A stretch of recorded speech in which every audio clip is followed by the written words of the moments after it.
بسم اللہ الرحمن الرحیم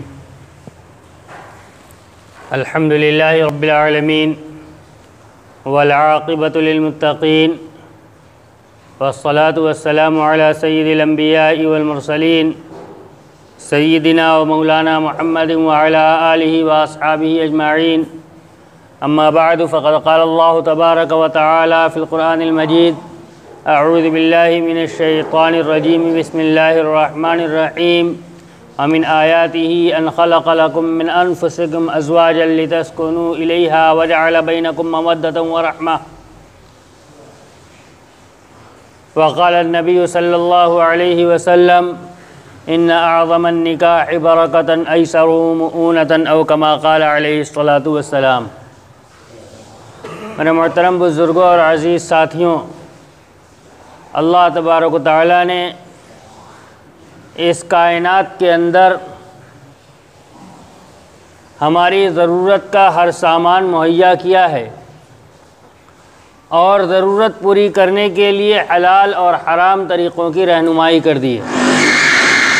لہذا اگر آدمی اپنے پیٹ کی ضرورت پوری کرنا چاہے تو اس طریقہ موجود، حرام طریقہ موجود۔ ہمیں جو ہدایت ہے وہ حلال طریقے پر اپنی تجارت کر کے اپنے روزی حاصل کرنے کی ہدایت ہے۔ اسی طرح انسان کی بشری ضرورت میں اس کی خواہشات کی تکمیل ہے۔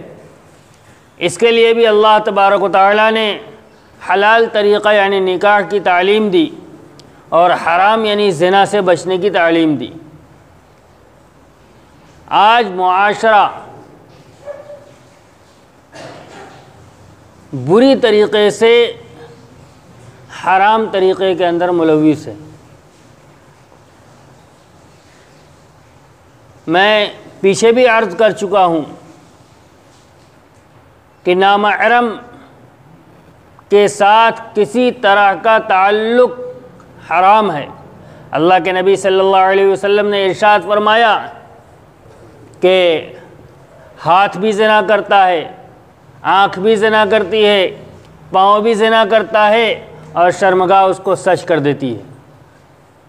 آنکھ کا زنا نامحرم کو دیکھنا ہے، ہاتھ کا زنا نامحرم کو ہاتھ لگانا ہے، پاؤں کا زنا نامحرم کی طرف چل کر جانا ہے، زبان کا زنا نامحرم سے بات کرنا ہے، کان کا زنا نامحرم کی بات کا سننا ہے، آواز کا سننا ہے، اور ان سب کے اوپر مہر شرمگاہ کے ذریعے لگتی ہے۔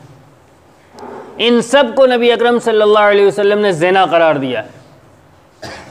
آج ہمارا معاشرہ پوری طریقے سے اس کے اندر ملوث ہے اور اس کے ذریعے اس عمل کو پروپیگنڈے کی وجہ سے اور فلموں اور ڈراموں کی تربیت کی وجہ سے بہت مقدس عمل سمجھتا ہے، نعوذ باللہ من ذالک۔ حرام کاری کو، زنا کو تقدس کا نام دیا جا رہا ہے۔ ہماری سوچ کہاں گئی؟ ہم نے اپنا مربی کس کو بنایا ہے؟ آج معاشرے کی خرابی کی پہلی بنیاد یہی ہے۔ ایک ذہن تربیت پاتا ہے، آدمی صرف تفریح نہیں کرتا ان ڈراموں کے ذریعے، ان ڈراموں کے ذریعے آدمی کا ایک ذہن بنتا ہے اور اس ذہن کے مطابق آگے آنے والی زندگی کے اندر وہ فیصلے لینا شروع کرتا ہے، اسی ذہن کے مطابق دوسرے کی باتوں کے بارے میں فیصلہ کرنا شروع کرتا ہے کہ اس کی بات صحیح ہے یا غلط ہے، اور اسی کے مطابق اپنے بارے میں فیصلہ کرتا ہے کہ میری بات، میں جو کر رہا ہوں صحیح ہے۔ چونکہ ان ڈراموں کے ذریعے سے اس ناجائز اور حرام کام کو تقدس کا جامہ پہنا دیا گیا ہے، لہذا ہمارا جوان اس حرام کاری کے اندر مبتلا رہتا ہے اور سمجھتا ہے کہ ہم بہت اچھا عمل کر رہے ہیں۔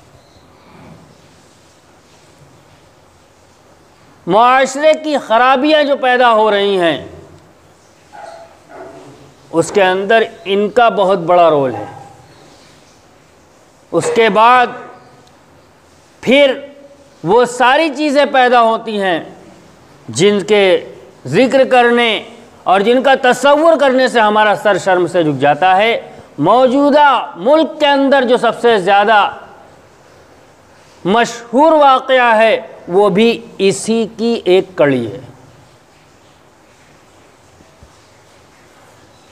یہ ذہن کہاں سے بنا کہ اس زندگی کو ختم کر کے ہم نجات پا جائیں گے؟ اسلام نے تعلیم یہ دی ہے کہ خودکشی کرنے والا جہنم میں جائے گا۔ اسلام نے تعلیم دی ہے خودکشی کرنے والا جہنم میں جائے گا، اور جہنم میں اس کو عذاب دیا جائے گا۔ خودکشی حقیقت میں قتل ہے، قتل۔ اردو کے اندر لفظ خودکشی استعمال اپنے آپ کو قتل کرنا، ہندی میں آتم ہتیا کا لفظ استعمال کیا جاتا ہے، اپنے آپ کو قتل کرنا۔ یہ قتل ہے، اللہ کی دی ہوئی جان چاہے اپنی ہو چاہے کسی کی ہو، اس کو ہلاک کرنے کا اختیار بندہ اپنے ہاتھ میں نہیں رکھتا۔ یہ ذہن کہاں بنا؟ یہ ذہن انہی فلموں اور ڈراموں کے ذریعے سے بنا ہے کہ اپنی زندگی ختم کر کے نجات پا جائیں گے۔ زندگی ختم کر کے نجات نہیں ملے گی۔ ایک مسلمان کی زندگی یہیں سے شروع ہوتی ہے۔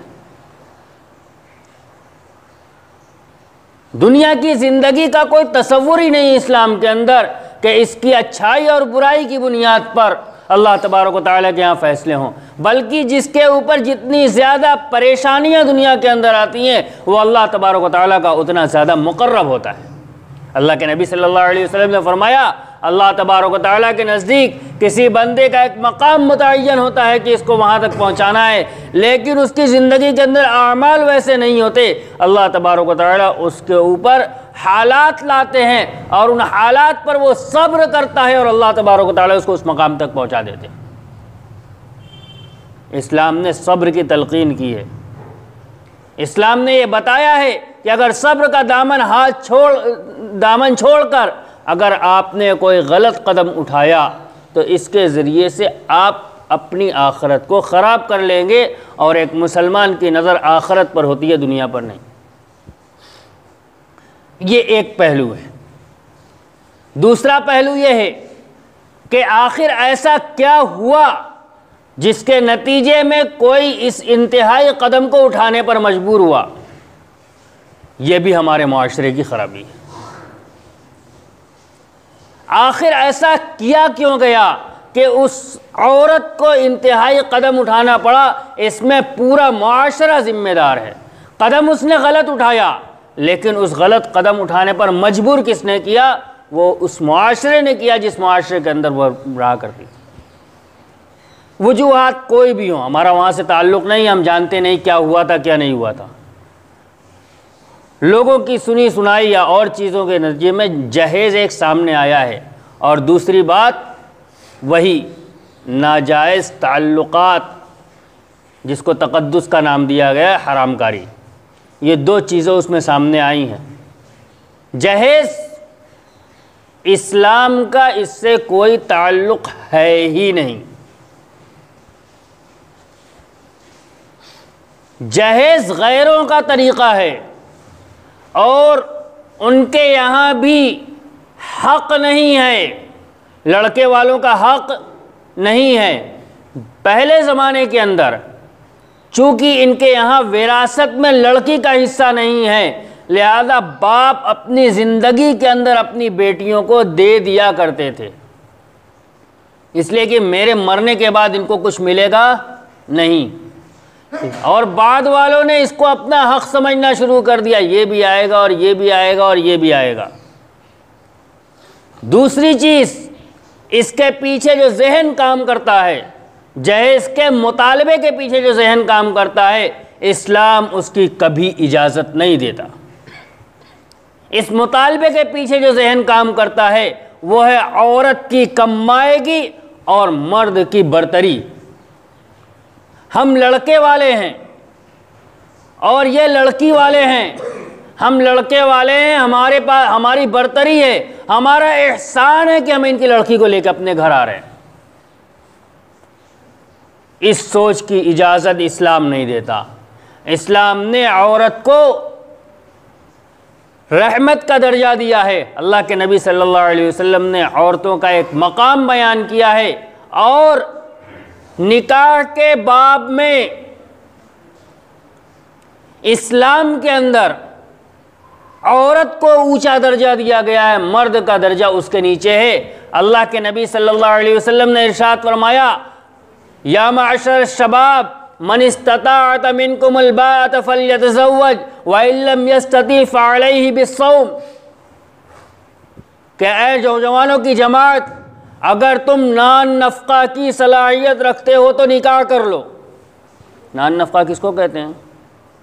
جو لڑکی آئے گی اس کا خرچ اٹھا سکتے ہو، جیسا کھاتے ہو ویسا کھلا سکتے ہو، جیسا پہنتے ہو ویسا پہنا سکتے ہو، جس جگہ رہتے ہو وہاں ٹھہرا سکتے ہو، تو تم نکاح کر لو۔ اور اگر اتنی صلاحیت نہیں ہے تو روزہ رکھو اپنی فَإِنَّهُ لَهَا وِجَاءٌ، اس لیے کہ روزہ شہوتوں کو توڑنے والی چیز ہے۔ نکاح کرنے کی اجازت تمہیں نہیں ہے، اس لیے کہ اس عورت کی ذمہ داری تمہارے اوپر ہے، نہ کہ تمہاری ذمہ داری اس کے گھر والوں کے اوپر۔ اسلام نے مرد کو ذمہ دار بنایا ہے خرچ کا، عورت کو نہیں۔ کہاں گئی ہماری سوچ؟ لوگ اپنی بات کی دلیل میں کہتے ہیں نبی علیہ السلام نے اپنی بیٹی کو جہیز دیا تھا۔ پڑھو سیرت اٹھا کے، حضرت علی رضی اللہ تعالی، نبی اکرم صلی اللہ علیہ وسلم کی ولادت ہے، آپ کی نبوت کے وقت نہ آپ کے والد موجود، نہ آپ کے دادا موجود، نہ آپ کی والدہ موجود، آپ اپنے چچا حضرت ابو طالب کی پرورش میں ہیں۔ جس گھر میں آپ رہتے ہیں اسی گھر میں حضرت علی رضی اللہ تعالیٰ عنہ بھی رہتے ہیں۔ نبوت کے بعد حضرت ابو طالب کا بھی انتقال ہو گیا، اب نبی اکرم صلی اللہ علیہ وسلم گھر کے بڑے ہیں اسی گھر کے، اور حضرت علی رضی اللہ تعالیٰ عنہ آپ کے زیر کفالت ہیں۔ ہجرت کے بعد نبی اکرم صلی اللہ علیہ وسلم نے اپنی بیٹی حضرت فاطمہ رضی اللہ تعالیٰ عنہ کا نکاح اپنے زیر کفالت حضرت علی رضی اللہ تعالیٰ عنہ کے ساتھ کر دیا۔ آپ نے اپنے بیٹے کے لیے رہنے کا انتظام کیا تھا، جیسے ہم اپنے گھر اپنی اولاد کا نکاح کرتے ہیں، جو ہماری زیر کفالت ہے تو ہم اس کا نکاح کرتے ہیں، تو اس کے لیے سارا انتظام کرتے ہیں۔ اللہ کے نبی صلی اللہ علیہ وسلم نے اپنے گھر کے ایک فرد کے لیے پورا انتظام کیا تھا، اس لیے کہ نکاح کے بعد آپ نے حضرت علی رضی اللہ تعالیٰ عنہ کا گھر الگ کر دیا۔ جب الگ کر دیا تو رہنے کی بھی جگہ ہونی چاہیے، کھانے کا پکانے کا سامان بھی ہونا چاہیے، بستر بھی ہونا چاہیے، ساری چیزیں ہونی چاہیے۔ کون کرے گا؟ جس کے زیر کفالت ہیں۔ اللہ کے نبی صلی اللہ علیہ وسلم نے انتظام کیا ہے۔ اس کا نام جہیز نہیں ہے۔ اگر جہیز ہوتا تو پوری سیرت کے اندر ہر صحابہ رضی اللہ تعالیٰ عنہم نے اپنی بیٹیوں کے لیے انتظام کیا ہوتا۔ پوری سیرت میں یہی ایک واقعہ ملتا ہے جس کے اندر نبی علیہ السلام نے مکمل انتظام کیا ہے۔ حضرت عثمان غنی رضی اللہ تعالیٰ عنہ کے ساتھ 2 بیٹیوں کا نکاح کیا ہے، وہاں پورا انتظام نہیں کیا۔ ہاں، شادی کے وقت تحفہ دینا یہ دوسری چیز ہے، اپنی بیٹی کو کوئی زیور دے دیا، کوئی ہار دے دیا، یہ دوسری چیزیں۔ انتظام فلاں چیز کی ضرورت ہے، لہذا بیٹی کے گھر سے آنا چاہیے، بہو کے گھر سے آنا چاہیے، اس کی اجازت اسلام نہیں دیتا، یہ بے غیرتی ہے۔ جو عورت تمہاری ذمہ داری ہے، تم اپنی ذمہ داری اس کے گھر والوں کو اوپر ڈال رہے ہو، شرم نہیں آتی؟ اسلام نے مرد کو ذمہ دار بنایا ہے خرچ کا، عورت کو نہیں۔ یہ تو وہاں سے چلا آیا ہے، اور اللہ کی پناہ اب ہمارے معاشرے کے اندر بھی آ گیا، جس کے نتیجے میں یہ حالات پیش آ رہے ہیں۔ لہذا اب ہماری ذمہ داری ہے کہ ہم اپنا ذہن بھی تبدیل کریں، اور جو ذہنیت ادھر سے آ رہی ہے اس ذہنیت کو تبدیل کریں، اپنے معاشرے کی تربیت، اور تربیت تبھی ہوگی جب ان فلموں اور ڈراموں سے ہم اپنے آپ کو اور اپنے گھر والوں کو بچائیں گے، ورنہ کوئی لاکھ کہتا رہے کوئی اثر نہیں پڑتا، پورا ذہن بنتا ہے۔ اور اگر نوجوان نسل، کچی عمر کے بچے اور بچیاں اگر اسی فلموں اور ڈراموں کے شوقین ہو جائیں تو ان کا وہی حال ہوگا جو ہو رہا ہے، حرام کاری کے اندر مبتلا ہوں گے، اور اپنے آپ کو پاک صاف سمجھ رہے ہوں گے۔ لہذا اب بھی موقع ہے ہم اپنے معاشرے کی اصلاح کی فکر کریں، جہیز جیسی لعنت سے اپنے آپ کو بچائیں، اپنے معاشرے کو بچائیں، اور معاشرے کے اندر ہونے والی اور خرابیوں سے بھی پاک صاف رکھے، اور اس کے لیے اپنے گھر کے عورتوں کی بھی اور بچوں کی بھی نگرانی کریں۔ اللہ تبارک و تعالی ہمیں توفیق عطا فرمائے۔ وآخر دعوانا الحمدللہ رب العالمین۔